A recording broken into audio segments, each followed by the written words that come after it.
Welcome to dream KBC GK. दोस्तों एक बार फिर से स्वागत है आपका ड्रीम केबीसी जीके चैनल में। दोस्तों आज इस वीडियो के अंदर उच्च न्यायालय से संबंधित भारतीय संविधान के 50 अति महत्वपूर्ण क्वेश्चन लेके आया हूँ। हमारा यह वीडियो आपको अच्छा लगता है, नॉलेजेबल लगता है, आपकी स्टडी में हेल्पफुल लगता है तो इसे लाइक कीजिए, शेयर कीजिए। और अभी तक आपने हमारा यह channel dream KBC GK channel subscribe नहीं किया है, आप हमारी चैनल पे नए हो और दोस्तों आपको नम्र विनती रहेगी, आप नीचे रहे रेड कलर के सब्सक्राइब बटन को दबा दीजिए और बाजू में रहे बेल आइकन को दबा दीजिए ताकि आपको हमारे आने वाले ऐसे ही फुल्ली नॉलेजेबल वीडियो की नोटिफिकेशन मिलती रहेगी। तो वीडियो अंत तक देखिए, अच्छा लगे तो लाइक जरूर करना। क्वेश्चन नंबर 651, भारतीय संविधान के किस भाग में संघीय नगर पालिका का उल्लेख है? यहाँ पे 4 ऑप्शन दिए गए हैं। अगर आपको पता हो तो इस क्वेश्चन का आंसर आप कमेंट भी कर सकते हो और अपना नॉलेज भी चेक कर सकते हो। टोटल 50 क्वेश्चन है, 50 में से कितने क्वेश्चन के आंसर आपके सही होते हैं आपको कमेंट करके हमें बताना है, खुद का नॉलेज चेक करना है। तो इसका ऑप्शन डी भाग 5वें भाग में, तो भारतीय संविधान के 5वें भाग में संघीय नगर पालिका का उल्लेख है। चलते हैं अगले क्वेश्चन पे, संविधान के व्याख्यानकार और संरक्षक कौन है? तो इस क्वेश्चन का उत्तर ऑप्शन है सर्वोच्च न्यायालय है संविधान के व्याख्याकार और संरक्षक। अगला क्वेश्चन, उच्च न्यायालय के न्यायाधीशों की सेवानिवृत्ति की आयु क्या है? तो इसका उत्तर ऑप्शन सी 65 वर्ष है उच्चतम न्यायालय के न्यायाधीशों की सेवानिवृत्ति की आयु। अगला क्वेश्चन, भारत के सर्वोच्च न्यायालय का एक न्यायाधीश कितनी उम्र तक अपने पद पर बना रह सकता है? तो इसका उत्तर ऑप्शन ए 65 वर्ष तक भारत की सर्वोच्च न्यायालय का न्यायाधीश अपने पद पर बना रह सकता है। अगला क्वेश्चन, भारतीय संविधान की व्याख्या करने का मुख्य अधिकारी कौन है? तो इसका उत्तर ऑप्शन बी सर्वोच्च न्यायालय है भारतीय संविधान की व्याख्या करने का मुख्य अधिकारी। अगला क्वेश्चन, निम्नलिखित में से किसके अंतर्गत भारत में सर्वप्रथम सर्वोच्च न्यायालय की स्थापना हुई थी?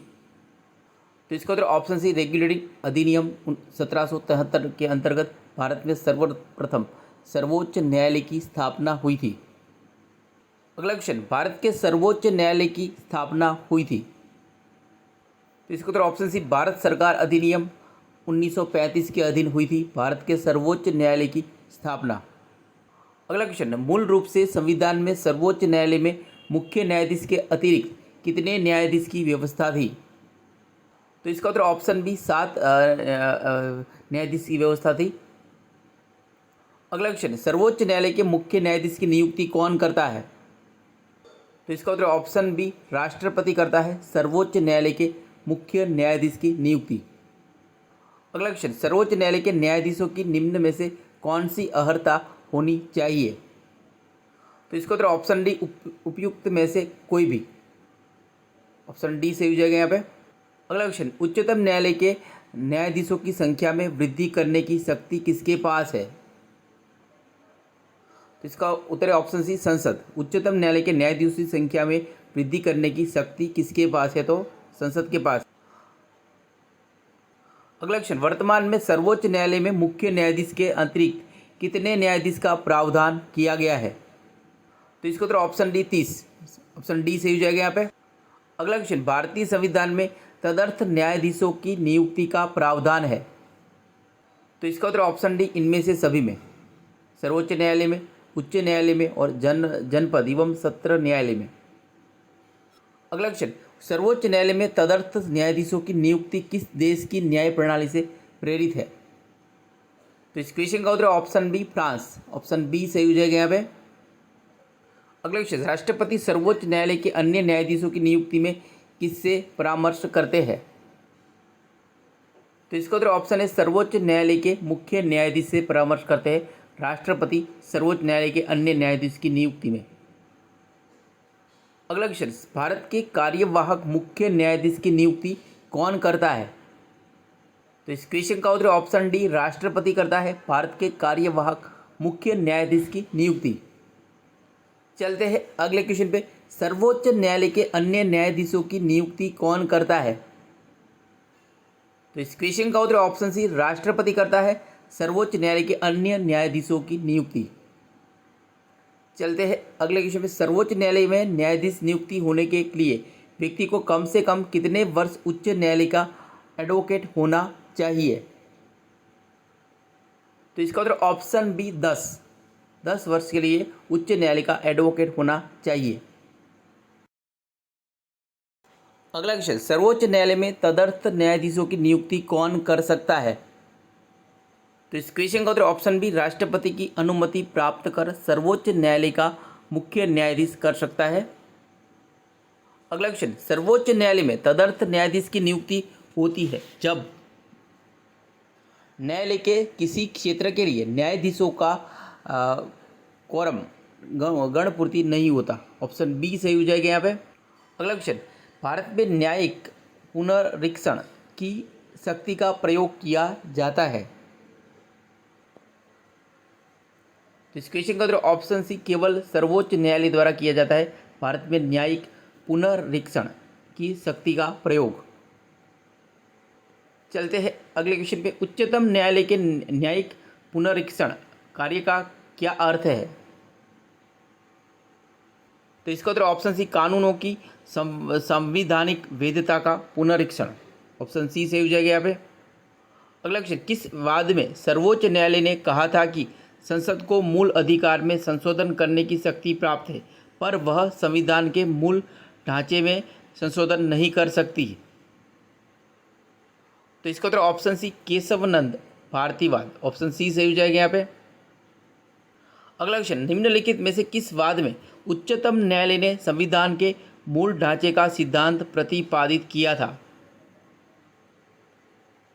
तो इसका उत्तर option C Kesavananda Bharati. Option C Kesavananda Bharati वाद में उच्चतम न्यायालय ने संविधान के मूल ढांचे का सिद्धांत प्रतिपादित किया था।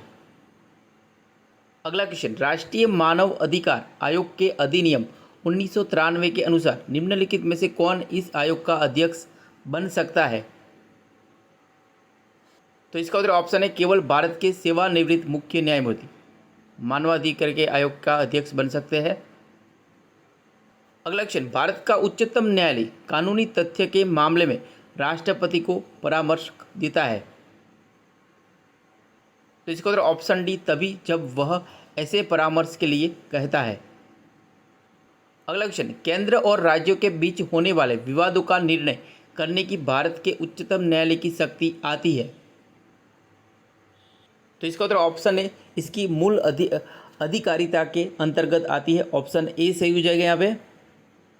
अगला क्वेश्चन, भारतीय संविधान का कौन सा अनुच्छेद संवैधानिक विवाद में सर्वोच्च न्यायालय के अपीलीय क्षेत्राधिकार से संबंधित है?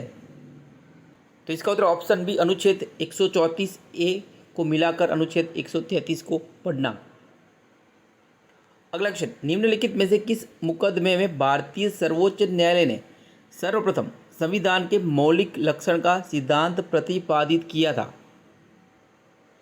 तो इस क्वेश्चन का उत्तर ऑप्शन सी गोलकनाथ बनाम पंजाब राज्य। ऑप्शन सी सही हो जाएगा यहाँ पे। अगला क्वेश्चन, लाभ का पद परिभाषित हुआ है? तो इस क्वेश्चन का उत्तर ऑप्शन डी सर्वोच्च न्यायालय द्वारा परिभाषित हुआ है लाभ का पद। अगला क्वेश्चन, निम्नलिखित में से उच्चतम न्यायालय की वह रीट आदेश कौन सा है जो किसी प्राधिकार को रद्द करने के लिए लिया जाता है? तो इसका उत्तर ऑप्शन सी अधिकार पुच्छा रीट। ऑप्शन सी सही हो जाएगा यहाँ पे। अगला क्वेश्चन, उच्चतम न्यायालय द्वारा परमादेश किसे जारी किया जाता है?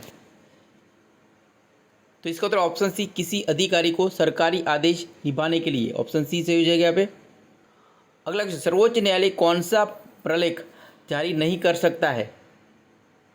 तो इसका उत्तर ऑप्शन बी निषेधाज्ञा। ऑप्शन बी सही हो जाएगा यहाँ पे। अगला क्वेश्चन, सर्वोच्च न्यायालय किसे हटाने के लिए राष्ट्रपति से सिफारिश कर सकता है? तो इसका उत्तर ऑप्शन सी संघ लोक सेवा आयोग के अध्यक्ष व सदस्यों को। ऑप्शन सी सही हो जाएगा यहाँ पे। अगला क्वेश्चन, जनहित याचिका दायर की जा सकती है? तो इसका उत्तर ऑप्शन सी उपयुक्त दोनों में। ऑप्शन सी सही हो जाएगा यहाँ पे। अगला क्वेश्चन, निम्नलिखित में से किस मामले को उच्च न्यायालय में प्रत्यक्ष रूप से दाखिल नहीं किया जा सकता है? इसका उत्तर ऑप्शन बी, दो अथवा अधिक राज्यों के बीच विवाद। ऑप्शन बी सही हो जाएगा यहाँ पे। अगला क्वेश्चन, केंद्र और राज्यों के विवादों का समाधान करना सर्वोच्च न्यायालय के किस क्षेत्राधिकार के अंतर्गत आता है? वह है, तो इसका उत्तर ऑप्शन डी, प्रारंभिक। ऑप्शन डी सही हो जाएगा यहाँ पे। चलते हैं अगले क्वेश्चन, न्यायिक पुनर्विलोकन की व्यवस्था,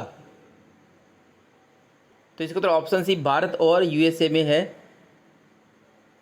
अगला क्वेश्चन, न्यायिक पुनर्विलोकन में न्यायालय को निम्नलिखित अधिकार प्राप्त है, तो इसका उत्तर ऑप्शन सी, यदि कोई कानून या आदेश संविधान के विपरीत हो तो उसे असंवैधानिक घोषित करना। ऑप्शन सी सही हो जाएगा यहाँ पे। अगला क्वेश्चन, न्यायिक पुनर्विलोकन का अर्थ है कि सर्वोच्च न्यायालय, ऑप्शन डी सही हो जाएगा, किसी भी राज्य के कानून को अवैध घोषित कर सकता है। न्यायिक पुनर्विलोकन का अर्थ है कि सर्वोच्च न्यायालय किसी भी राज्य के कानून को अवैध घोषित कर सकता है। अगला क्वेश्चन, सर्वोच्च न्यायालय के न्यायाधीशों को उसके पद से केवल किन प्रमाणित आधारों पर हटाया जा सकता है? तो इसका उत्तर ऑप्शन सी, उपयुक्त दोनों, कदाचार और असमर्थता, उपयुक्त दोनों से के आधार पर, प्रमाणित आधारों पर हटाया जा सकता है सर्वोच्च न्यायालय के न्यायाधीशों को। चलते हैं अगले क्वेश्चन पे, न्यायिक पुनर्विलोकन का अधिकार किसे है? तो इसका उत्तर ऑप्शन सी, उच्च न्यायालय को है न्यायिक पुनर्विलोकन का अधिकार। अगला क्वेश्चन, उच्चतम न्यायालय को परामर्शदात्री बनाया गया है, तो इसका उत्तर ऑप्शन सी, अनुच्छेद 143 143 में उच्च न्यायालय को परामर्शदात्री बनाया गया है। अगला क्वेश्चन, राष्ट्रपति कानूनी मामलों में किससे परामर्श ले सकता है? तो इस क्वेश्चन का उत्तर ऑप्शन बी, सर्वोच्च न्यायालय। तो राष्ट्रपति कानूनी मामलों में सर्वोच्च न्यायालय से परामर्श ले सकता है। अगला क्वेश्चन, राष्ट्रपति और उपराष्ट्रपति से संबंधित चुनाव विवादों को सुलझाने का अधिकार उच्चतम न्यायालय को है, यह उसका क्या है? राष्ट्रपति और उपराष्ट्रपति से संबंधित चुनाव विवादों को सुलझाने का अधिकार उच्चतम न्यायालय को है, यह उसका, ऑप्शन ए सही हो जाएगा यहाँ पे, मौलिक अधिकार है। अगला क्वेश्चन, राष्ट्रपति और उपराष्ट्रपति के निर्वाचन में विवाद के मामलों को किसको प्रस्तुत किया जाता है? तो इसका उत्तर ऑप्शन सी, भारत का उच्चतम न्यायालय। ऑप्शन सी सही हो जाएगा यहाँ पे। अगला क्वेश्चन, भारत में न्यायपालिका का स्वरूप है, तो इसका उत्तर ऑप्शन बी, एकीकृत है। ऑप्शन बी सही हो जाएगा यहाँ पे। अगला क्वेश्चन, भारत में न्यायपालिका है, तो इसका उत्तर ऑप्शन बी, स्वतंत्र है भारत में न्यायपालिका। अगला क्वेश्चन, सर्वोच्च न्यायालय किस संस्था का निरीक्षण कर सकता है? तो इसका उत्तर ऑप्शन डी, अधीनस्थ न्यायालय। तो सर्वोच्च न्यायालय अधीनस्थ न्यायालय संस्था का निरीक्षण कर सकता है। अगला क्वेश्चन, सर्वोच्च न्यायालय के न्यायिक कामकाज के लिए किस भाषा का प्रयोग किया जाता है? तो इसका उत्तर ऑप्शन बी, अंग्रेजी। सर्वोच्च न्यायालय के न्यायिक कामकाज के लिए अंग्रेजी भाषा का प्रयोग किया जाता है। दोस्तों, यहाँ पे यह वीडियो समाप्त होता है। हमारा यह वीडियो आपको अच्छा लगा हो, नॉलेजेबल लगा हो, आपकी स्टडी में हेल्पफुल लगा हो, तो इसे लाइक कीजिए, शेयर कीजिए। और अभी तक आपने हमारा यह channel dream KBC GK channel subscribe नहीं किया है, आप हमारी चैनल पे नए हो, तो दोस्तों आपको नम्र विनती रहेगी, आप नीचे रहे रेड कलर के सब्सक्राइब बटन को दबा दीजिए और बाजू में रहे बेल आइकन को दबा दीजिए, ताकि आपको हमारे आने वाले ऐसे ही फुल्ली नॉलेजेबल वीडियो की नोटिफिकेशन मिलती है। दोस्तों, हमारी ड्रीम केबीसी जीके का फेसबुक पेज भी है, आप हमारा फेसबुक पेज लाइक कर सकते हो, ट्विटर भी फॉलो कर सकते हो, इंस्टाग्राम पे भी फॉलो कर सकते हो। अगर हमारे वीडियो आपको अच्छे लगते हैं तो अदर सोशल मीडिया साइट पे भी हम हमारा नॉलेज शेयर करते हैं। अगर आप चैनल के नाम से सर्च करेंगे तो आपको ज़रूर मिल जाएगा। तो वीडियो अच्छा लगा हो तो लाइक कीजिए और ज़्यादा से ज़्यादा इस वीडियो को शेयर कीजिए और हमें सपोर्ट कीजिए। जय हिंद, जय भारत, वंदे मातरम।